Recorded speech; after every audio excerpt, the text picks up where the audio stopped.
Hi, this is Ambika, Assistant Professor, Department of AIML. Today we are going to discuss about software reuse, component-based software engineering and application frameworks. So let me introduce the software reuse. So software reuse is nothing but it is a process of creating the software. Instead of creating from the scratch, we are going to make use of the software which is already existing. So we can reuse the softwares like source code, components, libraries, design patterns, documentation, test cases, and application frameworks.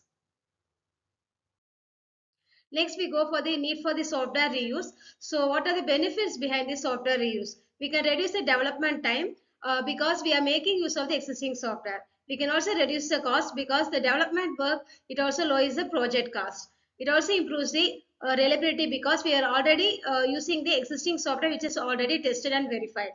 Then it also increases the productivity, and also it increases the standardization because the software use, it encourages the consistent design and coding practices. Next, we can deliver it more quickly because we are just making only small changes on the existing software in order to create the new software. Next, the levels of software reuse. Core level reuse. So it's nothing but we are reusing the functions, classes, or modules. Example, math libraries, string utilities, like that.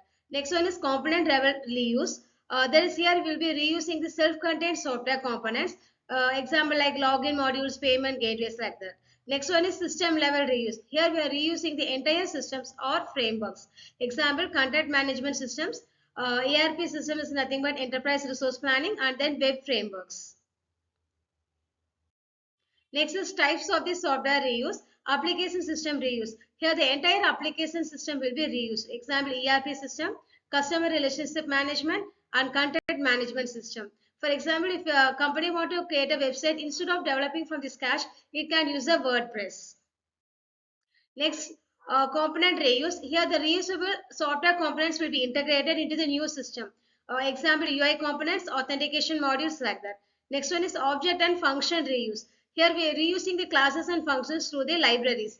Examples, Java standard library, Python library, and C++ STL. That is standard template library can be used, which consists of the pre-built classes and functions. Next one is component-based software engineering. It is nothing but a process of creating a software system by reusing the already existing software components. So the characteristics of the software components, like it can be reusable, it should be independent, and it should be replaceable, encapsulated, and well-defined interfaces are used here. Next is structure of the software component. So the software component, it consists of interface, implementation, and dependencies. Interface is nothing but how we are going to interact the components with each other. Next one is implementation, is implementing the logic of the component. Dependencies means libraries or services will be used in the dependencies case which are required by the component. Next one is component-based development process. It consists of component identification. Here we are going to identify the components which can be reused, like user authentication, email service, like that. Next one is component qualification. Next we have to evaluate which component it can meet the requirements, like functionality, performance, compatibility, and security.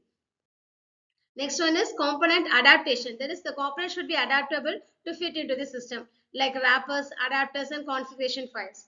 Next one is component integration. We have to combine the components to build the new system, like a front-end UI, authentication component, like that. Next one is system testing. Next, we are going to test the integrated systems to ensure whether the components they work well or not. Next, advantages. So it leads to the faster development because we are reusing the ready-made components. It improves the quality because the components are already tested. Then we can reduce the risk also because the less new code it means it will leads to the fewer bugs. Then it leads to the better maintainability because the components can be updated independently. Next, it leads to the scalability by adding some new components. Disadvantages. Here the component compatibility issues will be coming because the different components they may not integrate easily. Next one is limited control. That is, developers they cannot modify the third-party components fully. Then there will be some security risk because external components they may introduce vulnerabilities. Next one is version conflicts. Here the different versions they may cause the integration problems. Next one is application frameworks. So here the application framework is nothing but we are reusing the software platform for developing the applications. Next one is the features of application frameworks. So it includes predefined architecture, reusable libraries, some built-in tools, and also the standardized development structure. Examples, in web frameworks, we'll be using the Django. For Spring, we'll be using the, in case of the Java platform, and Angular case is used in the TypeScript based framework. Mobile frameworks, it includes Flutter, React Native. Next, enterprise frameworks, it include .NET framework and Spring Boot in case of Java framework. Advantages of application framework will be rapid development will be there. We can reuse the code, and standardized architecture will be used. Built-in security will be there, and also it leads to the easier maintenance. Next, the difference between the components and frameworks. So, components will be independent and reusable. Framework will be a platform for building the applications.